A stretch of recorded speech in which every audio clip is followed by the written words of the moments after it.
हम उन एस्पिरेंट के साथ फिर जुड़ चुके हैं और कुछ सवाल जवाब आज किए उनसे हम करते हैं। तो जैसा कि सामने बैठे हुए हैं, आइए हम उनसे पूछते हैं कि आप, जैसा कि हम आपसे पिछले वीडियो में पूछे थे, तो आपने बताया था कि जो 12th के बाद बच्चे आते हैं वनडे एग्ज़ाम की तैयारी करते हैं, वो किस तरह करते हैं, किस तरह करना चाहिए। तो आज हम कुछ बच्चों से, मतलब इसे जो 12th के बाद आते हैं डिफेंस के लिए तैयारी करना चाहते हैं, उनके लिए आप क्या कहना चाहेंगे? देखिए, मैक्सिमम इलाहाबाद में ग्रामीण अंचल के बच्चे आते हैं, तो इनको ये चाहिए कि जैसे डिफेंस में तैयारी करनी है उनको। तो बहुत बच्चे आते हैं, जैसे एनडीए हो गया, एनडीए की प्रिपरेशन आप करें तो बहुत अच्छा है। अगर आपके अंदर क्वालिटी है तो आप एनडीए की तैयारी करें, लेकिन उसके लिए आपकी एसएसबी होती है, जिसमें आपकी इंग्लिश बहुत अच्छी होनी चाहिए, जिससे कम्युनिकेशन स्किल्स आपकी बहुत अच्छी होनी चाहिए, जिससे कि आगे बढ़ के आपको फ़ायदा। पिछले कुछ महीनों से चल रही चर्चाओं में जो वैकेंसी है वो पुलिस की वैकेंसी है, तो उसके विषय में हम इनसे पूछना चाहेंगे कि इनका उसके विषय पर क्या राय है और सरकार को वो किस प्रकार देखते हैं। देखिए, जैसे कि पुलिस भर्ती के बारे में आपने बात किया, पुलिस भर्ती सरकार का एजेंडा है, सरकार पुलिस वैकेंसी देगी। लेकिन जो हमारे जो भी छात्र तैयारी कर रहे हैं, उनके लिए ये मैं कहना चाहता हूँ कि आप पढ़ाई अपनी स्टार्ट कर दीजिए। ये मत सोचिए कि पेपर आने के बाद मैं पढ़ूंगा। अगर आप सोचते हैं कि मैं पेपर आने के बाद पढ़ाई करूंगा, तब कहीं कहीं आपका मामला गड़बड़ा सकता है। तो इसलिए सरकार की नीतियां हैं, सरकार जल्द वैकेंसी देगी या इलेक्शन से पहले जो है उसका जो भी है 1 आध 2 महीने में वैकेंसी को अपना जारी कर देगा। और आप लोग, हाँ, एक चीज़ और बात, जैसे उन्होंने सिपाही भर्ती के बारे में आप लोगों से पूछा, जो भी लोग तैयारी कर रहे हैं उनके लिए मैथ, रीजनिंग, हिंदी, जीएस, चाहे 4 चीज़ रहेंगी आपकी। लेकिन अगर आप मैथ, रीजनिंग, हिंदी को आप पोर्शन बहुत अच्छा कर जाते हैं तो आपको सिपाही बनने से कोई रोक नहीं पाएगा। जीएस में नॉर्मली आप 15-18 करेंगे तभी आप सिपाही हो जाएंगे। आगे पूछेंगे आप। जैसा कि आप लोगों ने सुना कि इन्होंने बताया कि इसमें सिलेबस कैसे रहता है, जैसे कि इन लोग ये बता चुके हैं कि रीजनिंग रहती है, हिंदी रहती है और जितने भी सब्जेक्ट रहते हैं इन्होंने बताया। तो क्या इसका स्कोरिंग कार्ड भी आप बता सकते हैं पिछले कई वर्षों का और फिर आने वाले वर्षों का, कि कितना कट ऑफ जाता है, कितना जाने की संभावना हो सकती है? जैसे कि लगातार 2 वैकेंसी आई थी, एक 2018 में आई थी, 2018 में बैक टू बैक सरकार ने 2 वैकेंसी दी, जिसमें कि पहली वैकेंसी का जो कट ऑफ 100 प्लस था, दूसरी वैकेंसी का कट ऑफ 90 प्लस था।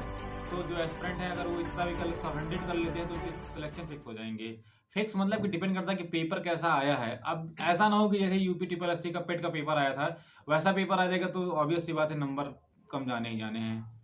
जैसा कि सही आप कह रहे हैं कि जो भी पिछला कुछ दिनों में पेट का पेपर हुआ है और उसमें ऐसे ऐसे क्वेश्चन पूछे गए हैं, शायद ही कोई कोचिंग वाला पढ़ाया होगा।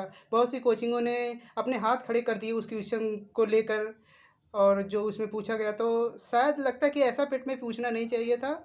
और यह बच्चों के लिए हो सकता है बच्चे डर भी जाएं और अगली बार पेट का एग्ज़ाम ना दें। और आप यूपीएसआई के बारे में क्या कहना चाहेंगे?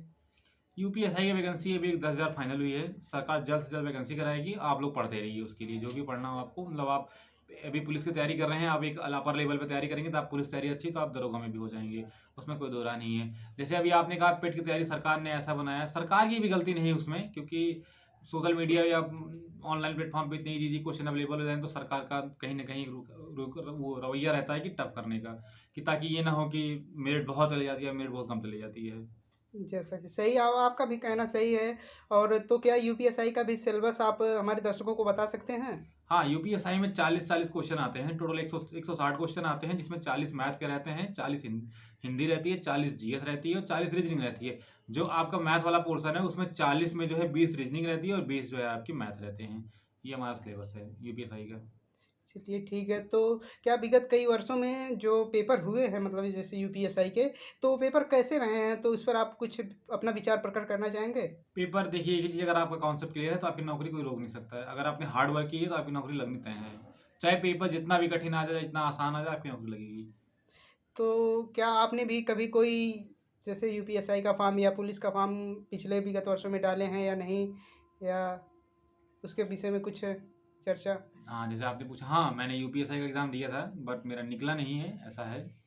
बाकी अब मैं तैयारी चलिए, कर रहा हूँ, आगे कंटिन्यू कर रहा हूँ। चलिए ठीक है। ऐसी हम्म, बात होगा, क्यों नहीं होगा, एक न एक दिन ज़रूर होगा। क्योंकि बस, उसकी कट ऑफ ज़्यादा चली गई, मैं फाइनल मेरिट से बाहर हो गया था।